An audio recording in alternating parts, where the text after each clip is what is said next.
Welcome to another episode of Heartland Market Talk on the Open Range. Well, first, let's start with the headlines that are affecting the commodity markets at this time. The United Kingdom has chose to add new sanctions to Russia on the upcoming anniversary of their invasion into Ukraine.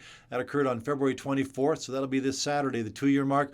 Also, the Biden administration has new sanctions to be applied to Russia as well. Now, the question is it doing any good other than harming the U.S. by causing our U.S. dollar to be displaced for commerce?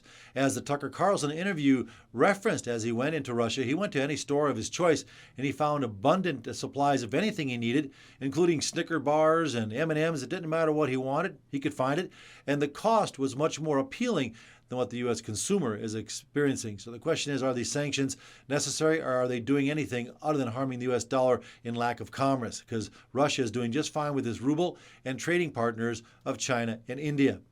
Now, as far as moving back into Europe, the Czech Republic and the Slavic Republic, they're joining basically a course of farmers throughout Europe that are protesting not over their cheap grain prices that are coming from Ukrainian grain flowing through their countries, but also the climate change supposed impacts are having on farmers. Taxation, regulation, limiting herd sizes. That's why we're seeing these protests over in the U.S. We're not seeing this here in the U.S. media very much. Now, in the U.S., we too are struggling. Cheap corn prices are having farmers dismayed that did not sell off the bulk of their crop last year. There was crop problems in the spring, but instead they held, thinking higher prices would come because of it. But late rains did save that crop, and we're seeing abundance of supply. And of course, with hedge to arrive contracts coming due right now, there is a glut of corn as farmers are just unloading and choosing to buy the board back in the futures market later on if a price rise seems to find itself. Now, a positive story, but it's going to take a while to see it, is the Biden administration has approved year-round E15 for the Midwest states that are requesting that for their ethanol usage. Many farmers were hoping to have it in place this year to help use up abundant stocks, but now it's been delayed until the first part of 2025. Oil prices today, they did rise. Again, the culprit is the Red Sea, as the Houthis are again now even using submarine-type tactics of hurting ships. And so we're finding more of the oil being displaced and having to take longer routes around the Horn of Africa, which is more dangerous as well in that weather. This news did help offset the stockpiles we're seeing grow now for crude oil. It's that time of year. Refineries do take downtime for maintenance. We have a lot of outages taking place. So our utilization rate really fell off, allowing the stocks to build while we are drilling for the oil. We're not processing it into available stock supplies. So that's our headlines for the day. Now we move on to Heartland Insights. Well, let's take a look at the cocoa. That continues to be the monster after pushing higher last week. We showed it to you, fell off, and now we are having the spot May cocoa contract. We're up to 6,000. If we look at years past, we have to go back to 1977 to find the last time we were even close to being this high, and we are well over those values on cocoa right now, still climbing as that crop failure down in the Horn of Africa for cocoa continues to be a concern, and now we're seeing companies try to mix their cocoa with wax and other additives to make the cocoa go farther, which means your taste is going to go downhill on cocoa.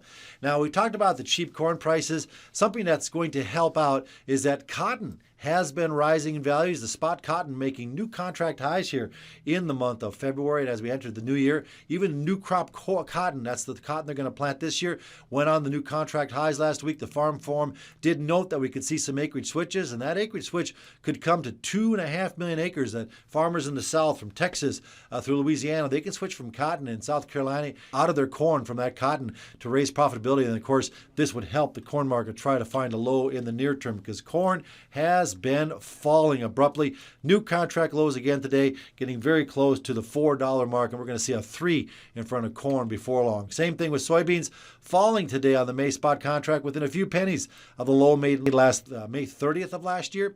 And so with that, we could see some kind of a bounce. Sometimes when these beans, they hit prior resistance, they'll do the same thing when they hit prior support. They will do some kind of a bounce. We'll see if that can take place again. Wheat is trying to show some kind of turn in the action here. As you can see, they made an their early week low, and even though corn and beans sold off this week, they fought to try to hold together a bounce. But as you can see, there is resistance that they have to move through. And once we get this spot maize Chicago wheat moving through $6, something bigger might be happening. And also we take a look at French milling wheat, which the U.S. wheat follows. Same kind of action going on here.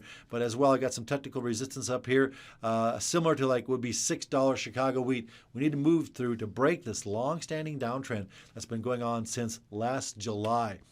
Gold, we're kind of doing that gold watch, held just below $2,000 last week, and now we're trying to move back higher again. Of course, you can kind of see a minor downtrend line off of here. Major resistance now will come in around that 27 area, but remember our monthly chart we keep showing you? It's all about $2,080. Got to get through that on a closing basis, then we can see something more significant take place. Crude oil, well, of course, the rise today based off of the Houthis in the Red Sea, back to that top side of resistance. We're seeing this $78 to $79 resistance point. Seems to be our glass ceiling for now. Once you start getting through $80, that'll be a sign that the further spring rally may be underway. Now we go into our segment called Question of the Day. We encourage viewers to send in your questions about the markets in general. There's no question too simple. Send it to info@heartlandinvest.com. Today's question of the day is follow-up on Tuesday's question, and that is, what are options? Whether we talk the stock market or the commodity markets. We described how options are like buying insurance on a market that's going up. You get to make the only when the market goes up, or buying insurance when the market goes down. You only make when the market goes down. Now, just like buying insurance, if nothing happens, you lose that premium.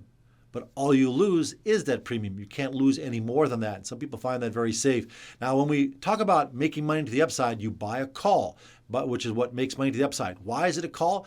Because when you buy something on an option and it goes up, you can call that to you. I want it because it went up. That's the expression they use. Same thing with buying puts. You buy a put to go down. Why do they call it a put? Well, if you buy the insurance to go down, you're protecting something. And if the price goes down, you put it to the market. That's where they got that expression from, buying puts and calls as opposed to other words. That's what they do. So again, options, simply put. You see the market is screaming. It's moving higher, but you're afraid of the risks and losing money. You can buy insurance on it. Buy a call if it's going up, or if you think it's going to go down, buy a put if it's going down. Again, you can only lose what that insurance is. Now, of course, there's a flip side to that. If you can only lose so much, that means your profit potential is more reduced than what a straight futures contract would be. So there's risk of loss in investing, but options, you can only lose what you put into them. As always, if you have questions, you can call us at Heartland at 701-222-0221 or 1-800-359-0221. Those phone numbers are at our website, heartlandinvest.com. And don't forget to go to our website, sign up for our newsletter. Don't forget to send your questions into info@heartlandinvest.com. Thanks again for watching this episode of Heartland Market Talk on the Open Range. See you again next week.